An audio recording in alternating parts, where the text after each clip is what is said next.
আচ্ছা, তোমরা কি আমার সাথে একমত? যখন আমাদের টিচাররা বলে যে ইটস ইজি, তখন আমাদের মনে হয় যে ইটস ডেফিনেটলি নট ইজি। আজকে তোমরাই বলবে, আমি তোমাদের এমন একটা এক্সপ্রেশন দেখাবো, তার সলভিং প্রসেসটা বা ট্রিক্সটা দেখে তোমরা আমাকে বলবে যে এটা কি সত্যি ইজি নাকি অ্যাজ ইউজুয়াল নট ইজি। দেখে নিই এক্সপ্রেশনটা। sin to the power 6 theta into cos to the power 6 theta। আমার কাজ হবে এই এক্সপ্রেশনটার ম্যাক্সিমাম অর মিনিমাম ভ্যালু বার করা। ঠিক আছে, তাহলে ফার্স্ট যেটা আমাদের চেক করতে হবে পাওয়ারটা। পাওয়ারটা ইভেন আছে না অড আছে? আমি দেখতে পাচ্ছি এখানে ইভেন আছে। তাহলে ফর ইভেন ম্যাক্স ভ্যালু আমাদের আসবে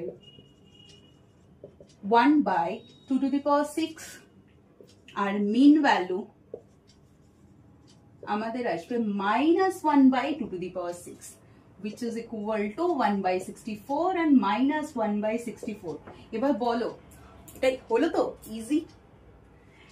আর যদি বলা হয় ফর ইভেন তো গেল, এবার ফর অড পাওয়ার যদি অড হয়, মানে একটা এক্সপ্রেশন দেখি অডের, sin to the power 5 theta into cos to the power 5 theta। Expression আমার এটা 5 অড নাম্বার, বুঝতে পারছি। অডের ক্ষেত্রে ম্যাক্স ভ্যালু হয় 1/2 to the power 5। ঠিক আছে, জাস্ট 1/2 to the power, যেটা পাওয়ার থাকবে সেটাই নিয়ে নেবে, মানে 1/32। বাট মিন ভ্যালু কি হয়? মিন ভ্যালু হয়ে যাবে 0। এটা for odd number of power, সেখানে কি হবে? মিনিমাম ভ্যালুটা অলওয়েজ মাস্ট বি 0 হবে। আশা করি বোঝা গেছে। তাহলে দেখতেই পাচ্ছ ম্যাক্সিমাম ভ্যালু কিন্তু অড আর ইভেন দুটোর ক্ষেত্রেই সেম, কিন্তু মিনিমাম ভ্যালুটা চেঞ্জ হচ্ছে।